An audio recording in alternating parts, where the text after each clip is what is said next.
Sir மிஸ்ஸை tsunami Premji நானதுல நான் வெளில வரதே இல்ல. ஆஹா நீயா போய்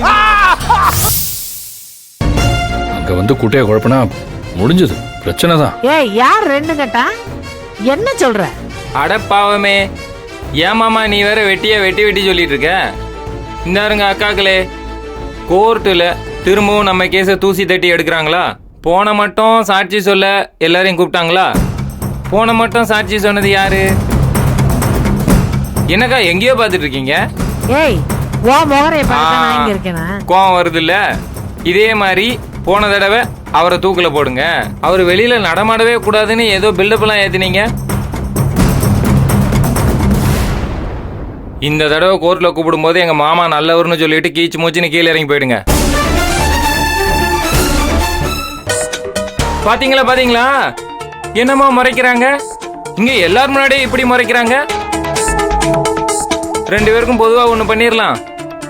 As I am suffering from fever, I am not able to attend courtனு எழுதி கையொப்பமிட்டு கொடுத்துருங்க.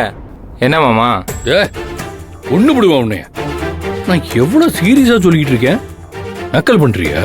மாமா சில விஷயங்களை சீரியஸா சொல்றதை விட காமெடி மிக்ஸ் பண்ணி அடிச்சு விட்டா ஈஸியா வேலை ஒர்க் அவுட் ஆயிரும்.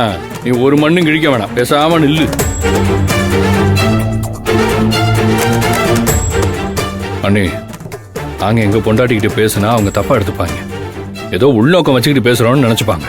அதனாலதான் உங்ககிட்ட சொல்றேன்.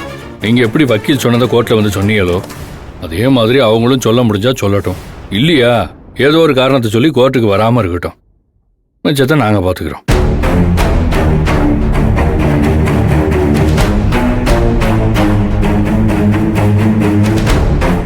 அண்ணி, நான் கேட்கறதுல எதுவும் தப்பு இல்லையே?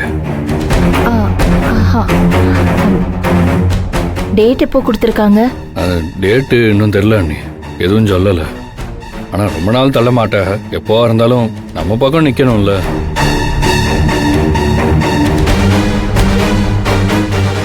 ஆனால் தேவையில்லாத கூட்டு சேர்ந்துக்கிட்டு எல்லாத்தையும் குழப்பிட்டாங்க. இல்லாதையும் பொல்லாதையும் சொல்லி எல்லார் மனசையும் கலைச்சு போட்டாங்க. இதோ அம்மா கூட எங்களை எதிராக தான் பார்க்குறாங்க. அப்படி மண்டையை கழுவி வச்சிருக்கா. அண்ணி, உங்க அளவுக்கு தெளிவு யாருக்குமே இல்ல.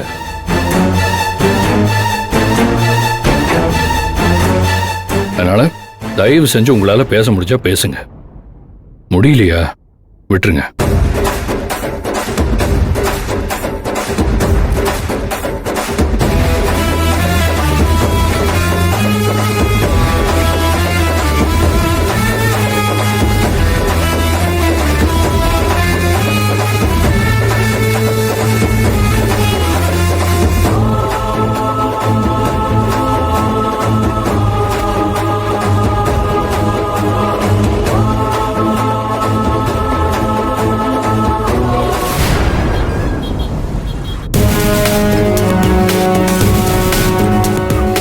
ஜனனி, நான் அந்த ஜட்ஜை பத்தி சொன்னது உங்களுக்கு இப்போ புரிஞ்சிருக்கும்னு நினைக்கிறேன்.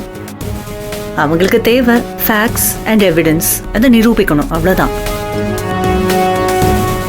இன்னும் அந்த வீடியோ கிடைக்கல.